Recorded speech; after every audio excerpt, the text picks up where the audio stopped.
7장. 여호와께서 모세에게 이르시되 볼지어다 내가 너를 바로에게 신같이 되게 하였은즉 내 형 아론은 내 대언자가 되리니 내가 내게 명령한 바를 너는 내 형 아론에게 말하고 그는 바로에게 말하여 그에게 이스라엘 자손을 그 땅에서 내보내게 할지니라. 내가 바로의 마음을 완악하게 하고 내 표징과 내 이적을 애굽 땅에서 많이 행할 것이나 바로가 너희의 말을 듣지 아니할 터인즉 내가 내 손을 애굽에 뻗쳐 여러 큰 심판을 내리고 내 군대 내 백성 이스라엘 자손을 그 땅에서 인도하여 낼지라. 내가 내 손을 애굽 위에 펴서 이스라엘 자손을 그 땅에서 인도하여 낼 때에야 애굽 사람이 나를 여호와인 줄 알리라. 하심에 모세와 아론이 여호와께서 자기들에게 명령하신 대로 행하였더라. 그들이 바로에게 말할 때에 모세는 80세였고 아론은 83세였더라.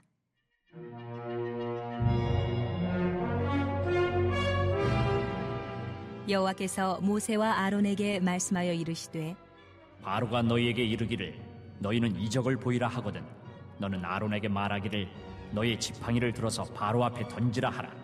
그것이 뱀이 되리라.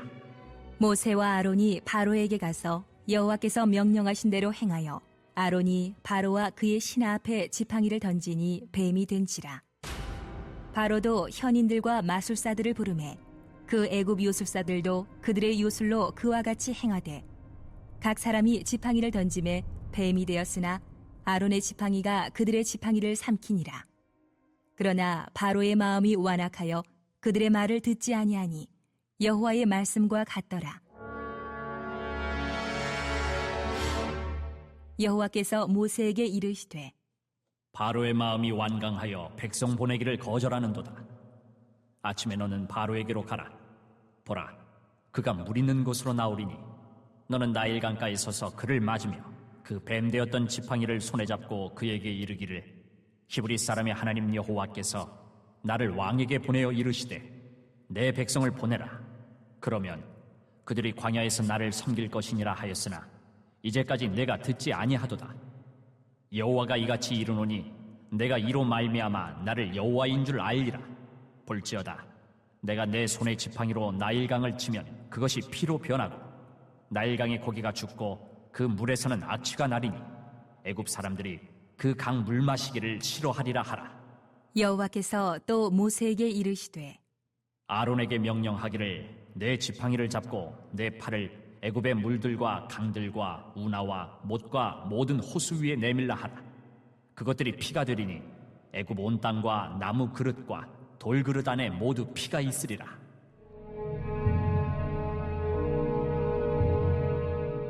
모세와 아론이 여호와께서 명령하신 대로 행하여 바로와 그의 신하의 목전에서 지팡이를 들어 나일강을 치니 그 물이 다 피로 변하고 나일강의 고기가 죽고 그 물에서는 악취가 나니 애굽 사람들이 나일강 물을 마시지 못하며 애굽 온 땅에는 피가 있으나 애굽 요술사들도 자기들의 요술로 그와 같이 행함으로 바로의 마음이 완악하여 그들의 말을 듣지 아니하니 여호와의 말씀과 같더라.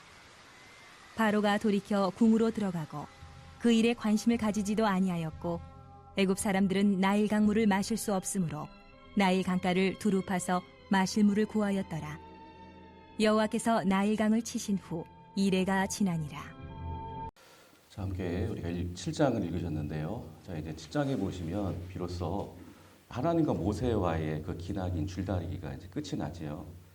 너 뭐 바로한테 가라, 못 가겠습니다. 가라, 못 가겠습니다. 그러다가 결국은 순종을 하는 모습을 보게 됩니다. 6절을 다 같이 봉독합니다. 시작.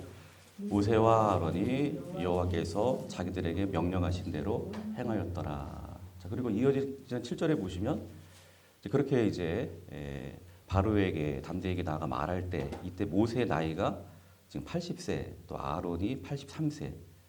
갑자기 모세와 아론의 나이를 왜 언급할까요? 여러분, 이 사람의 나이가 80이 넘어가면 굉장히 좀 그 시대에 있어서 좀 연로한 상황이죠. 그래서 모든 면에 있어서 기력도 쇠하고 또 자신감도 결여되고, 그래서 아마도 모세가 그토록 하나님의 명령 앞에 주저하고 못하겠다고 거절했던 그런 큰 이유 중에 하나가 이런 어떤 나이적인 이런 노쇠의 어떤 이런 측면이 아닌가 생각을 해보게 됩니다. 하나님 앞에서는 뭐 상관없습니다.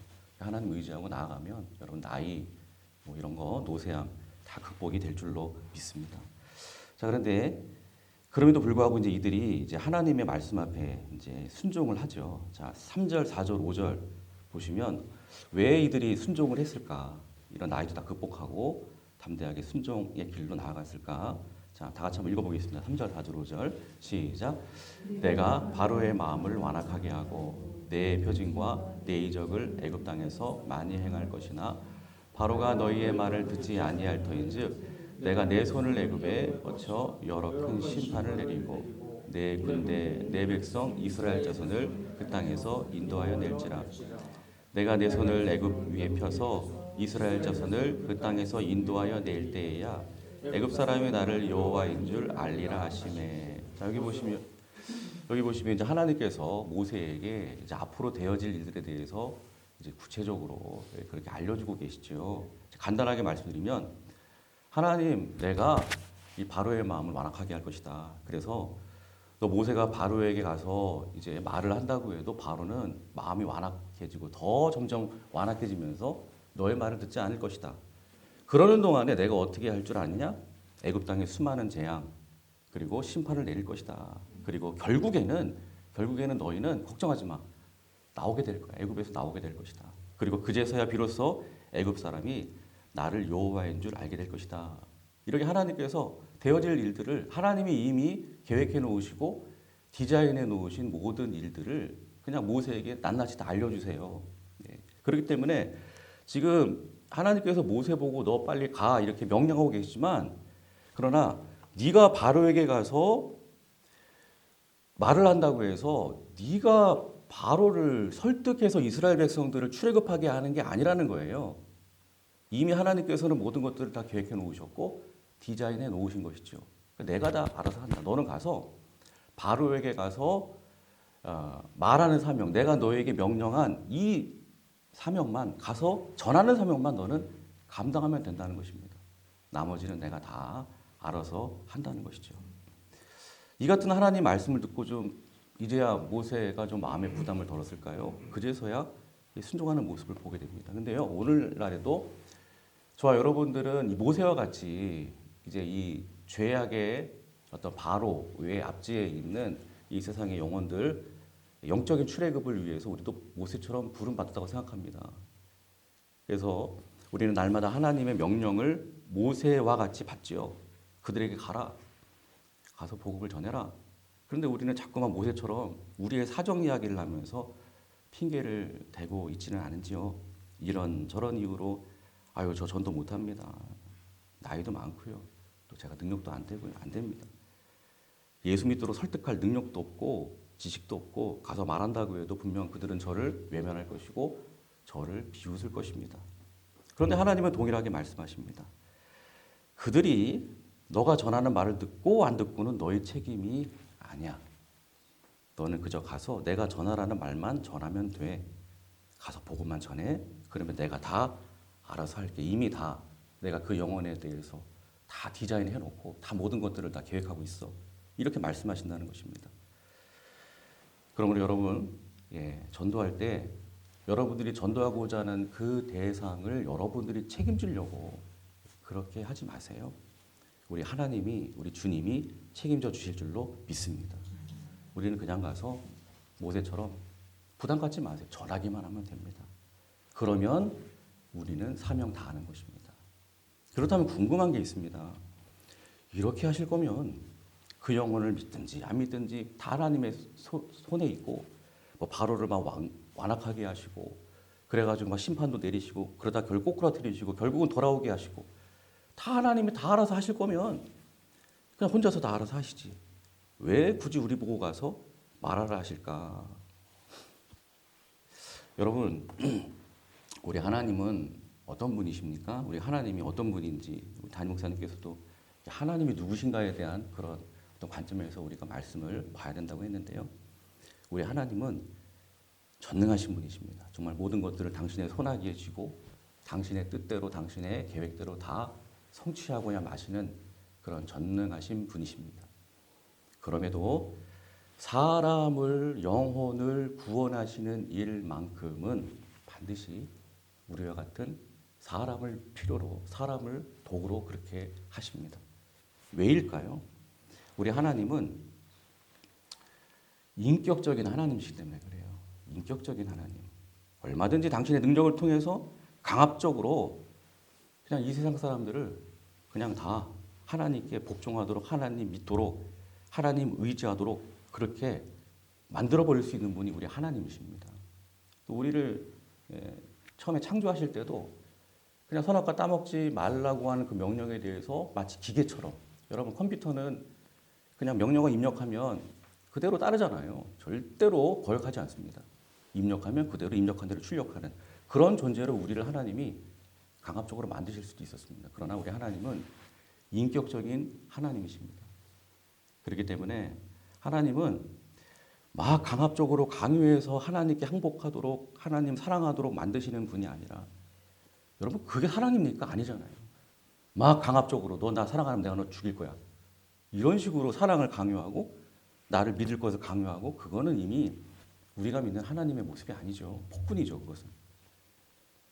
우리 하나님은 우리가 정말 우리의 자유의지로 진심으로 하나님을 사랑하게 되고 하나님을 따르게 되고 하나님을 의지하게 되고 하나님께 마음을 다해 영광 돌리며 그렇게 살아가는 진정한 당신의 백성들이 되기를 원하십니다.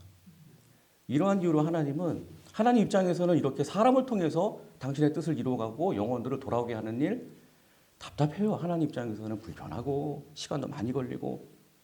그래도 하나님은 인격적이신 분이기 때문에 시간이 오래 걸려도 인내하시면서 사람들을 통하여 영혼들을 인도해 내시기를 기뻐하시는 거예요. 어떤 권사님이요. 제가 이 권사님이 어떤 교회 권사님인지는 말씀 안 드리겠습니다. 굉장히 유명하신 권사님이세요. 몇천 명씩 전도하시는 권사님이신데, 그날도 주님의 명령을 받았으니까 그냥 뭐 이번은 이제 일과가 전도하는 게 그냥 일과니까 전도하러 나갔대요. 그리고 우연히 그 역 주변에서 이 팔에 문신한 청년을 딱 만나서 너무 안타까운 거예요. 그 영화 바라보니까 지옥 갈 게 뻔하니까 너무 마음이 아파가지고 전도지를 주면서 막 팔뚝 잡고, 청년 예수 믿어야 살아, 예수 믿어야 살아. 그랬더니 이 청년이 희극 보더니 짜증 나잖아요. 에이 하면서 전도지를 주시는 그 권사님의 손을 팍 하고 뿌리쳤는데, 공교롭게도 그 청년의 이 팔꿈치가 그 권사님의 이 코를 강타를 한 거예요. 그 순간 이 코에서 막 코피가 이렇게 줄줄 흘러내리기 시작했다고 합니다. 근데 코피가 막 줄줄 막 흘러내리고 피범벅이 된 상황 가운데서도 이 권사님이 자신의 안위는 전혀 아랑곳하지 않고, 괜찮다고, 당황하지 말라고, 청년 나보다도 지금 청년이 더 걱정된다고, 꼭 청년 예수 믿고 구원받아야 된다고, 꼭 예수 믿고 구원받아야 된다고 막 눈물까지 막 흘리시면서 피범벅이 돼서 이렇게 말씀을 하시는 거예요. 근데 나중에 이 청년이 이제 전도가 됐대요. 그래서 그 권사님이 교회에 출석을 하게 되었고, 시간이 지나서 집사님까지 이렇게 직분까지 받으셨는데, 이분이 집사님이 되고 나중에 자신을 전도했던 권사님 그런 상황을 또 간증을 하셨다고 하는데, 전도받던 그날 밤에 떠나지를 않더래요. 잠을 자는데도 계속 코피를 줄줄 흘리시면서까지도 자신은 걱정하지 아니하고, 도대체 내가 뭐길래, 나 같은 이런 쓰레기 같은 인간이 뭐길래 저렇게까지 막 눈물로 막 수성이가 돼가지고 그렇게 해가지고 막 예수 믿어야 된다고 정말로 진심으로 걱정해주는 그 권사님 얼굴이 계속 생각이 나가지고 잠을 잘 수가 없었다는 거예요. 그리고 그 주일에 그 권사님이 내심 걱정이 돼가지고 교회를 찾아갔고, 그렇게 해서 출석을 하게 되고 등록을 하게 되고, 그렇게 해서 믿음의 사람이 되었다는 여러분 그런 간증이 있습니다. 여러분 보세요. 물론 뭐 뻔한 얘기처럼 스토리처럼 들리겠지만 그 과정을 보세요. 사람을 통해서 이렇게 한 영혼을 주님의 품으로 인도해 내시는 이 모습 속에서 자발적으로 주님의 사랑을 권사님을 통해서 간접적으로 깨닫게 되고, 하나님의 사랑 이런 거구나. 그러면서 뭔가 정말 하나님께 나오는 그 모든 과정들이 정말 강압적으로 그렇게 나오는 것이 아니라 자발적으로 기쁨으로 하나님 앞에 나와 하나님을 의지하게 되는, 여러분 이러한 감동적인 역사, 구원의 역사를 우리 하나님께서는 사람을 통해서 이루어가기를 원하신 줄로 믿습니다. 항상 잊지 마십시오. 사람을 통해서만 당신의 구원의 계획을 통치하시고, 그리고 우리 주님은 오늘도 우리에게 말씀하십니다. 내 이 세상에서 가장 위대한 한 영혼 살리는 이 계획 가운데 동참하지 않겠냐고. 내가 너를 필요로 한다. 내가 너 아니면 이 일을 이루지 못한다. 나와 동참하자. 이렇게 말씀합니다. 여러분, 영혼을 구원하시려는 이 하나님의 계획 가운데 내가 사용되는 것보다 여러분 나 스스로의 가치를 더 높고 존귀하는 일은 없는 줄로 믿습니다. 이 하나님의 계획에 내 인생의 시간을 바치는 것보다 내 인생을 더 보람되고 복되게 하는 일은 또 없을 것입니다.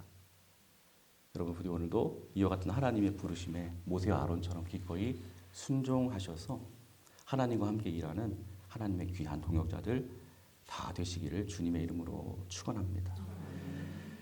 자, 그리고 8절부터 13절까지 보시면 이제 본격적으로 이 백성들을 출애굽하기 위한 모세와 이제는 이를 저지하려는 바로의 줄다리기가 이제 시작이 되죠. 그런 과정에서 이제 하나님께서 이제 이 바로에게 너는 내게 굴복해야 된다라는 것을 사인으로 주시는데, 자 이제 지팡이를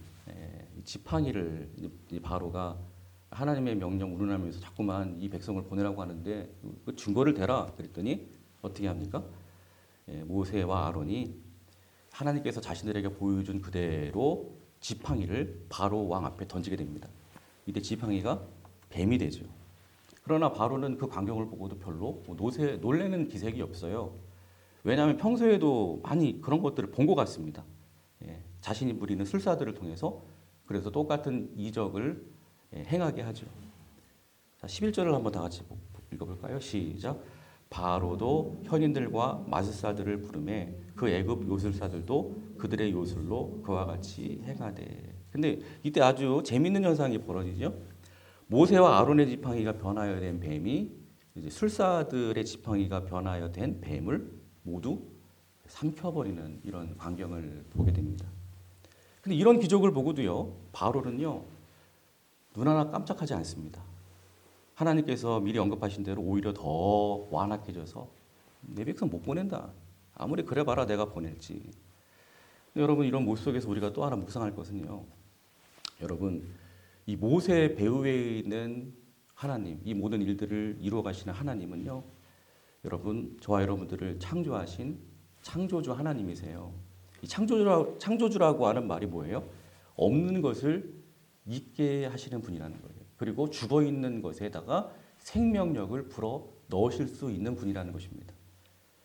저와 여러분들을 하나님이 창조하셨죠. 그리고 우리가 그 하나님의 창조 걸작품에도 불구하고 죄로 말미암아 죽었어요. 그럼에도 불구하고 죽었던 우리에게 다시금 생명력을 불어넣기 위해서 예수 그리스도를 이 땅에 보내주셨고 그분의 보혈의 피로 우리를 다시 살려 주셨습니다. 이것이 창조주 하나님이 저와 여러분들을 위해서 하신 일이시죠. 창조주시니까 이렇게 할 수 있는 거예요. 없는 것을 있게 하시고 죽었던 것을 다시 살리시고. 근데 이 바로의 배후에 있는 이 술사들의 배후에 있는 이렇게 지팡이가 그들도 역시 뱀이 되게 했는데 이렇게 만들었던 그들의 배후에 있는 존재는 뭐예요? 사탄이죠, 사탄. 여러분, 사탄도 역시 하나님의 손에 의해 창조된 피조물에 불과합니다. 그렇기 때문에 하나님은 창조주이지만 이들이 아무리 하나님처럼 막 기이한 일들을 일으킨다 할지라도 이들은 창조의 능력은 없어요. 그래서 이들이 하는 모든 일들은 다 모방이에요. 다 모조예요, 모조. 다 가짜입니다. 거짓이고 마침내는 다 사라져버려 허상일 뿐입니다. 그것을 지금 하나님께서는 보여주고 계시는 거예요. 이 바로의 지팡이, 이 모세의 지팡이가 이 바로의 그 지팡이를 그 술사들의 지팡이를 통해서 된 뱀을 잡아먹는 이 광경을 통해서 이건 다 가짜다, 허상이다. 하나님만이 창조주이시고 하나님이 하시는 모든 일들만이 진짜다라는 것을 깨달으라는 것입니다. 그럼에도 바로는 철저하게 사단에게 농락을 당하고 있습니다. 오늘날에도 사단은 이런 식으로 역사를 하죠. 가짜를 진짜처럼, 거짓을 진실처럼 그렇게 끊임없이 막 모방 모조해가지고 영혼들을 홀립니다. 어제 그 상황들을 보시고 저도 굉장히 답답하고 당황하고 참 모든 백성들이 뭐 제가 이제 어느 입장인지 말씀을 안 드리겠습니다. 아무튼 지금 이 일들을 통해서 다 헷갈려하고 있습니다. 뭐가 진짜고 뭐가 가짜고, 뭐가 진실이고 뭐가 거짓인지, 어느 편에 서야 될지. 여러분, 사탄은 이렇게 마지막 때가 가까울수록 더 사탄의 이 거짓과 이 모든 모방, 모조, 진짜처럼 더 가장해가지고 영혼들을 미혹한다라고 더 아주 강렬하게 극성을 부릴 것이라고 경고하고 있습니다. 이럴 때일수록 우리는 우리 금요기도에도 담임 목사님 말씀하셨지만 기도해야 될 때입니다. 더 엎드려 부르짖어 기도함으로 정말 뭐가 진짜인지, 뭐가 하나님께로부터 온 것인지, 뭐가 거룩한 것인지 여러분 잘 분별해서 정말 하나님의 뜻대로 여러분 온전한 말씀의 반석 위에서 바르게 이 세상을 위하여 기도하고 바르게 선도할 수 있는 우리 모두가 되었으면 좋겠습니다. 자, 마지막으로 여러분 14절부터 25절 끝절까지 보시면 드디어 완악한 바로 왕에게 자 이제 첫 번째 재앙이 내려지죠. 자 이제 하나님은 이제 모세에게 이제 바로 왕이 이제 그 당시에 굉장히 애굽 백성들과 더불어 신성시하던 게 있는데 바로 이 강입니다. 자 이 나일강. 자, 이 나일강을 통해서 이제 애굽 백성들이 그 식수를 통하여 그들의 생명을 유지해 가기 때문에 그들은 나일강을 신으로 생각을 했습니다. 그래서 이제 이 바로 왕도 그 신을 숭배하기 위해서 자주 이 나일강을 찾아가거든요. 그러니까 하나님이 지금 그 나일강에 바로 왕이 지금 있으니까 얼른 바로 왕에게 가서 그리고 내가 이제 너희 지팡이를 통해서 나일강을 피로 다 바꿔버릴 거니까 바로 왕의 두 눈이 똑똑히 보는 앞에서 그 역사를 이룰 것이니까 가서 그대로 하라고.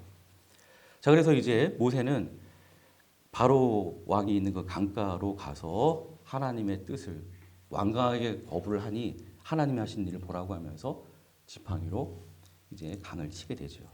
자, 이때 어떤 일이 벌어지죠? 여러분들이 잘 아시는 대로 이 바로와 모든 애굽 백성들이 신처럼 그렇게 추앙하고 떠받들던 이 나일강이 이제 모두 피로 변하죠.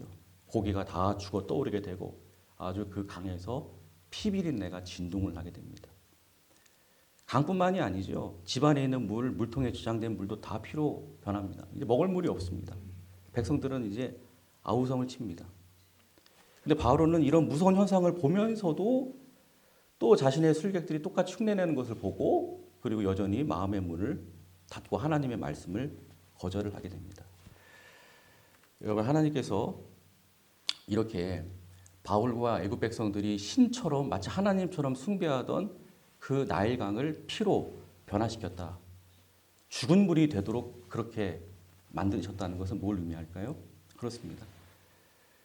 그들이 숭배하는 나일강과 같은 그러한 신들조차도 그런 우상들조차도 다 하나님의 손에 있다.